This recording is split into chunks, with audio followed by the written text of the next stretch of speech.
Ինչ է ապաշխարողաց կարգը։ Ապաշխարողաց կարգը պահք պահած ապաշխարության մեջ գտնվող լրջորեն պահքին հետևող մարդու մեղքերի թողության ապաշխարությունը ավարտելու, լուծարելու արարողությունն է, որը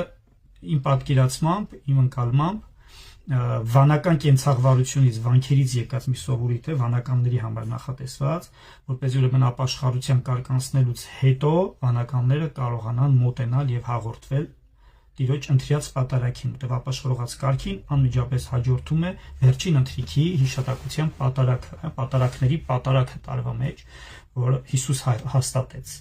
Եվ ուրեմն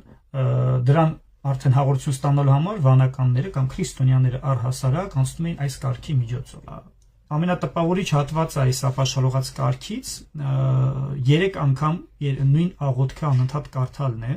ուրեմն Մանասե թագավորի աղոթքը կա, Տերամենակալ կոչվող, որ ապաշխարության աղոթք է, եւ Աստվածաշնչից Հովնան մարգարեի նեղության ժամանակ ասված աղոթք։ Այս բոլոր աղոթքները 3 անգամ կարդացվում են, որից հետո կարդացվում է 2 երկարաշունչ, բայց շատ հուզիչ եւ կարեւոր հոգեվոր քարոզ ընթերցում եկեղեցու տիեզերական հայրերից Բարսեղ Կեսարացուց եւ Հովան Ոսկեբերանից, որի ժամանակ ուրեմն մանրամասնվում է ապաշխարության կարեւորությունը եւ ի վերջո թողություն է տրվում ապաշխարության մեջ գտնվող անհատներին, որոնք ներկա են։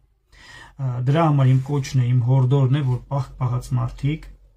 հնարավոր ամեն ձևով կարողանան այդ օրը այդ կարգին մասնակցել, այսպիսով ավարտին հասցնել քահանայական օրհնությամբ ձեր ապաշխարությունը 40 օրերի, որից հետո կարող եք մասնակցել